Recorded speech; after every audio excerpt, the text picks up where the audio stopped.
Satnam, everybody.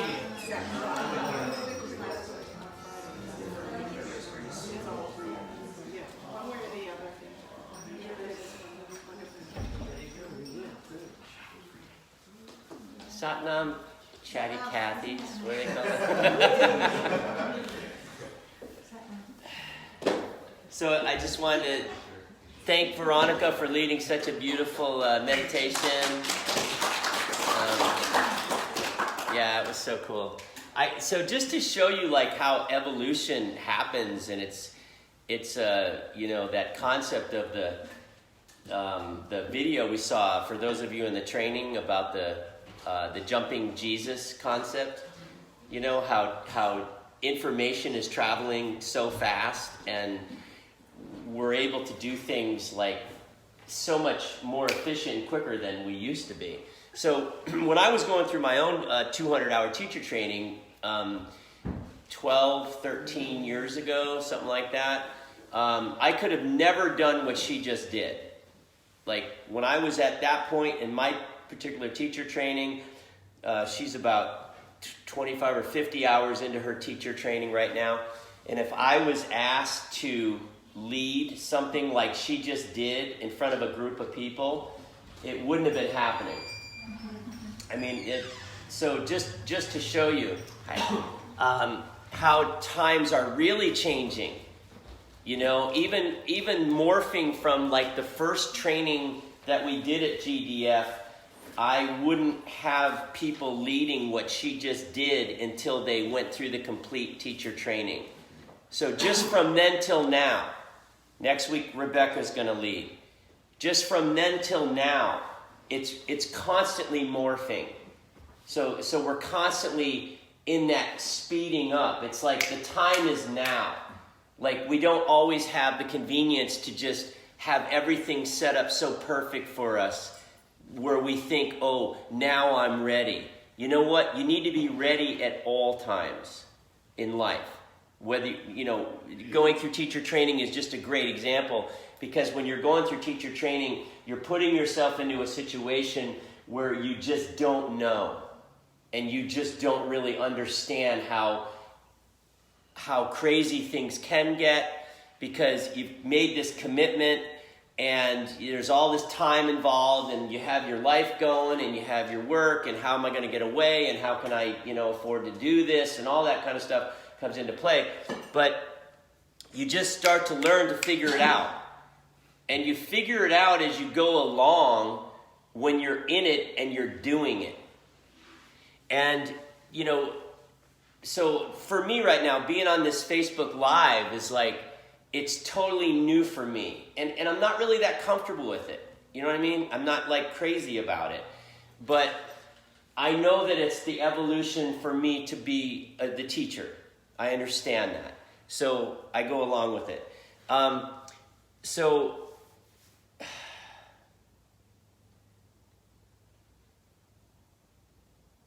And now I'm blank.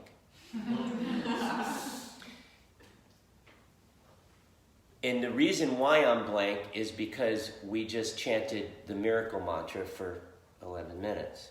And that's what happens.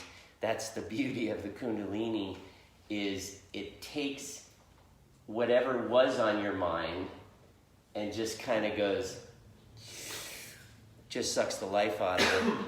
But the beauty of it is it puts you in the right direction to wherever you're going to go. So for me to get back on track and what I was just doing, all I have to do is go to that feeling that I had in the mantra. And what came to me in the mantra more than anything was every time that we were saying Guru, Guru, Wahe Guru, Guru, Ram, Das, Guru. First of all, I was remembering what she explained about the tip of the tongue and the upper palate and the pituitary gland being affected as we're doing this mantra. So while I was chanting the mantra, I was focusing on that exact concept. Because why not? Right? Why not? I'm here. I might as well take my fishing pole of life and cast it out and I might as well bring life back to me, because life is within me. Life is happening within me. And so when I cast my pole out and I reel it back in, I'm bringing life into me, and I'm living and I'm combining my experience with life, and I'm having life experiences that are quality. And what I mean by that is when I'm chanting Guru Guru Wahe Guru and I'm focusing on the tip of the tongue and it's hitting the upper palate of my mouth and it's stimulating the hypothalamus, and I'm getting this feeling that I can never really intellectually understand when people explain what it does. Like if somebody says to you, oh, we're going to do something that's going to affect your pituitary and your pineal gland.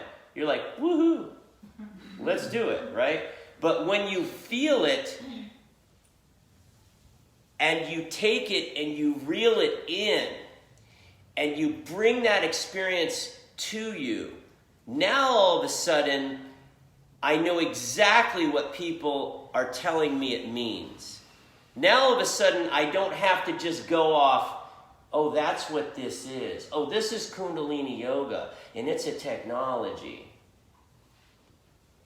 Now that I'm doing it and I'm living it, now I can share it with other people and I can explain it a little bit, but until you decide on your own terms that you're going to experience it within yourself, it's not really going to matter. So what hit me when I was doing the miracle mantra is every time I'd say Guru, Guru, Wahe Guru, Guru Ram Das Guru, I got this visual of this crane, and it had the hoe on it. And every repetition I did, the hoe, the bucket was going and it was picking up a pile of subconscious thoughts. And it was taking those subconscious thoughts out and it was placing it somewhere else that was no longer part of my subconscious mind.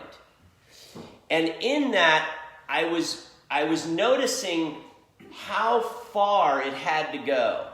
Like it wasn't just 8 scoops and I was done, right? It wasn't just like 1,000 scoops and I was done.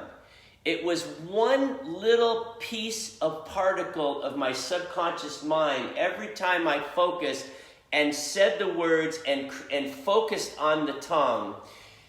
It was that one shovel load full that went over here, and then the scientist went over and analyzed what was in that one bucket of stuff from my subconscious mind by focusing on the mantra, the miracle mantra it's called. Miracle. What's the miracle? The miracle is that I could have one little shovel load every time I did a repetition that went over here, and then the scientist would verify by going in and looking at that part and whatever that was in my subconscious mind. And for me, it was particles of trauma in my life and fear in my life, and that part of my life where I'm waking up to now that understands when the shit hits the fan in my life, and I don't know, you're probably like me this way, but when the shit hits the fan in my life, I become amazing. It's not a challenge for me to walk out the door and have somebody get hit by a car on the road and run to the rescue and be in the moment and know exactly what to do to help that person, to get them help. Whatever I have to do, I become Superman in that moment. It's the rest of the time that I'm nuts. It's the times when I just gotta get out of bed and go to work that day. Those are the days that I'm nuts.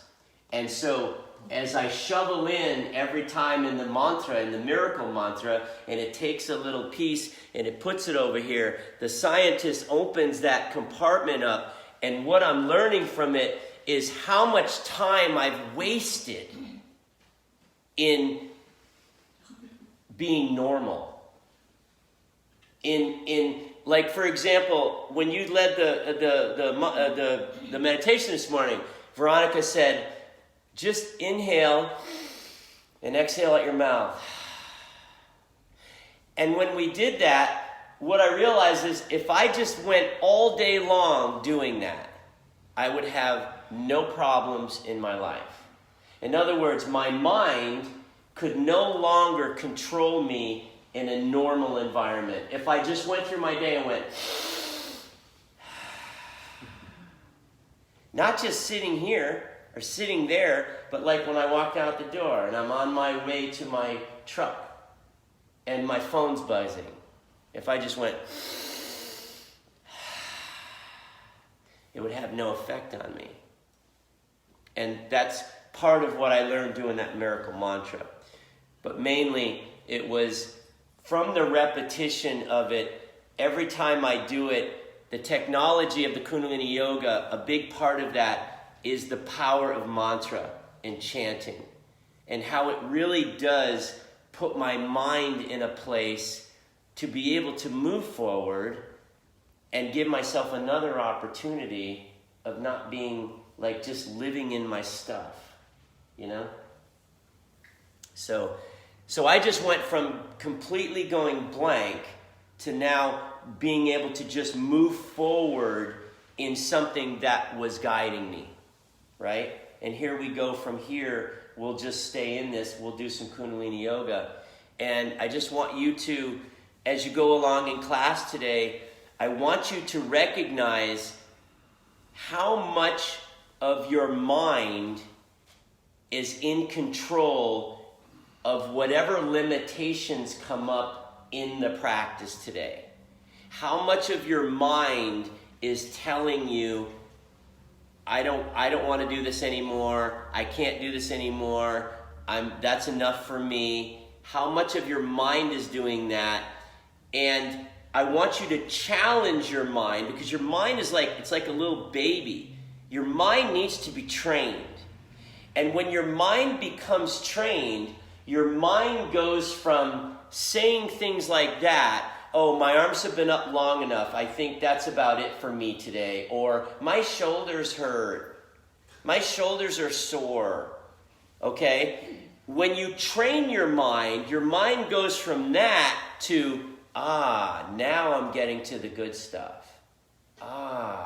That's what the technology is showing me.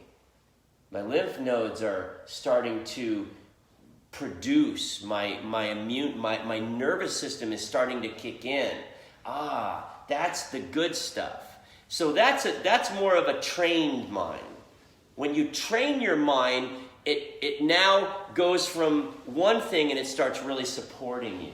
So as you go through the practice today, just be open to acknowledging that. You come in to teach a Kundalini Yoga class as a teacher, and you're just struggling to get here, you don't have anything going, nothing's ready, you're kind of like, you don't know if anybody's even going to show up for your class, and all of a sudden you walk through the door, and a trained mind will just understand why you're here and what you're here for. And if nobody shows, nobody shows. And if one person walks through that door and you can give that one person a little bit of something that they need in their life, then that's all that was supposed to happen. A trained mind understands that, and not only understands it, but a trained mind can be grateful in that. A trained mind can be grateful in all of the things that we think are like coming against us and working against us. So that's what we're here to do. We're here to train our minds. So let's go ahead and let's do some yoga. Sit nice and tall.